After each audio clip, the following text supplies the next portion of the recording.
Oh, I go to due on sale clause jail if I violated this. The individual themselves failed to insure their own property, failed to pay the property taxes, or behind in the mortgage. Hey guys, we all know that navigating the world of real estate investing can be a minefield, and one wrong move could cost us big time. One such pitfall is the dreaded due on sale clause, which, if triggered, could jeopardize our investment and financial stability. So in this video, we will dive into the strategies, creative solutions, and practical tips tailored specifically for real estate investors like us to help us dodge those due on sale triggers and keep our investments intact. In fact, I'll cover everything from understanding the basics of the due on sale clause to advanced techniques that will help us maneuver around these potential roadblocks. All right, let's get started. All right, so what is a due on sale clause? Well, it's provision in most lenders' agreements that prohibits the transfer of real estate without triggering an acceleration of the note. So in layman's terms, what that means is if you sell your property to someone and they buy the property subject to, and if you're not sure what subject to means, check out my other videos on subject to investing. But if they buy the property subject to that existing mortgage and the lender discovers it, they can accelerate that mortgage and call it due and make that new owner of the property pay off the existing mortgage. Now, why do they have these clauses in mortgage agreements? Well, it comes down to the fact that if you're a lender and you enter into a contract with a borrower, you've assessed that borrower and the risk that that borrower may pose to either not repaying or if they're going to repay that mortgage on time. So now all of a sudden you're in this situation where you have a new property owner that you don't know about holding title of this property, but they're responsible for paying off the mortgage. And this is a concern for lenders, of course, because they're not in privity of contract. They haven't been able to assess that buyer to see whether or not they could pay off or meet the terms of that mortgage note. So the lenders have built into their loan agreements that if the owner of a property transfers the real estate without their approval, that they can accelerate. Now, this has been a real problem for real estate investors who are concerned about transferring their property into limited liability companies, into trusts and things like that. But if you watch my other videos where I discuss the due on sale clause and how to get around it, you'll note that in many of those videos I discuss that this isn't a real concern in most instances. But I got a video coming up soon that will show you a letter that one of our clients received who entered into a transaction where the lender was actually looking to accelerate. So you definitely want to check that out. Okay, so what is going to trigger the due on sale clause? Well, many events that trigger the due on sale clause is what I was talking about.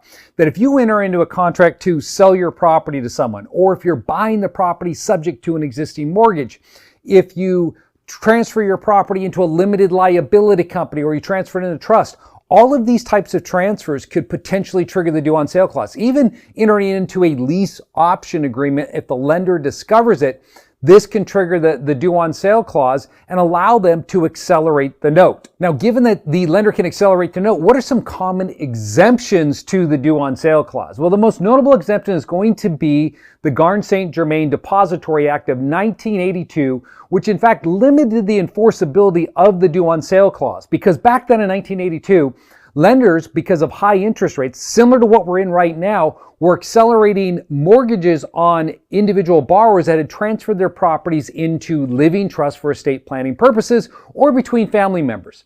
So what they actually stated with the Garn-St. Germain Act is that if a borrower transfers the property to a family member, to a revocable trust, that the lender cannot accelerate the note.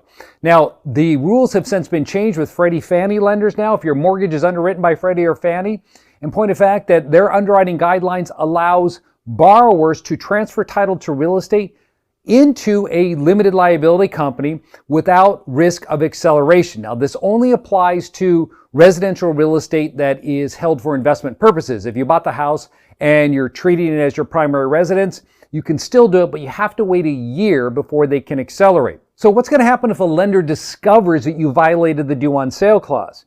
Well, you're typically going to get notice via a letter. They'll send out a letter in the mail, and in that letter, they're going to tell you, hey, we've noticed that the title to the property has been transferred. We need verification that you're still the owner of this property. Now, you can do that by sending them possibly a copy of the LLC operating agreement. If it was you, you're the borrower and you transferred property in your own LLC. If you went into a land trust, like I recommend in many of my videos, then you would send them a copy of the land trust agreement. Now, where it does get particularly problematic is when you're buying property subject to, and you take title in the name of a limited liability company and the lender discovers this.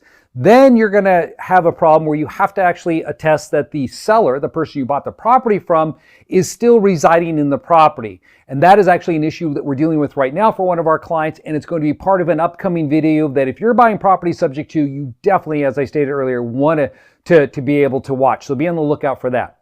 Now, how do investors avoid triggering the due on sale clause? Well, just what I was hinting at, one of the best ways to avoid triggering the due on sale clause is that if you want to protect your real estate and you want to transfer it to a third party, don't alert the lenders to the fact there's been a property transfer. And the best way to do that, in my opinion, especially in a situation like that where you have rising interest rates, is to transfer it into a land trust. Now, when you put it into the land trust, it's key that you don't want to do anything that is going to raise any red flags, such as use an out-of-state property address. That can be problematic. Create problems with the insurance. Don't insure the property. That's going to raise a red flag with respect to the property. And if you're buying subject to, make sure that you have the seller on as the initial trustee. So we want to make sure that after the property's been transferred, it looks after the fact that the seller is somehow still involved with the property. Now, obviously, if you're putting property into a limited liability company and you're using anonymity, then the seller's name, or if it's your property, your name is no longer going to be associated on title because you're not on the LLC. But again, in my experience, typically those types of transfers do not trigger a lender to look at the property unless you're missing things like not paying your property taxes, missing payments on your mortgage, or you're not insuring the property.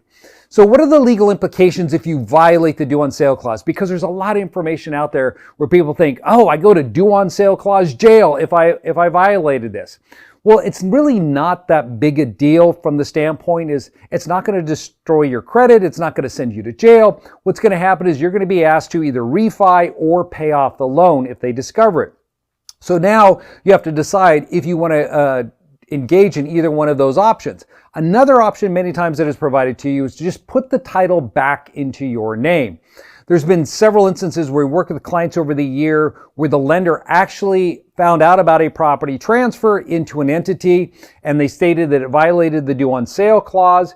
And those instances where the lender found out about this, which actually triggered it, had to do when the individual themselves failed to insure their own property, failed to pay the property taxes, or behind in the mortgage. See, it doesn't happen very often. One instance I know of as well is that an individual transferred his property into various limited liability companies. He had about 14 rentals, put them into 14 separate LLCs, and then the actual lender themselves, the insurer of all these mortgages, was spot checking, and they discovered the fact that this particular borrower was no longer entitled to the property. So what they did is that at that point they reached out to him and said, hey, we got a problem with our insurer. You got to get those properties back into your own name. So many times they'll give you the ability to cure. So is violating the due on sale clause worth the risk to put your property into a limited liability company or a land trust for asset protection? Absolutely. Because if it does happen that somebody finds out about it, you have options. But here's something you have to keep in mind, that if you get sued, you don't have options, right? They're going to come after you and they're going to try to take your property. That is a creditor. So what we want to make sure we're doing is putting our property into an LLC to ensure that if something goes wrong with the property or we get sued individually, that we've limited our overall risk of loss.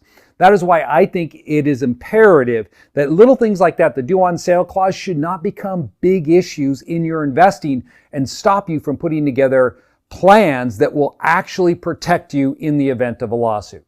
Hey, if you want to learn more about land trust being a critical component of avoiding the due on sale clause, check out this video up here that I have on the land trust. It'll answer all of those questions. Take care.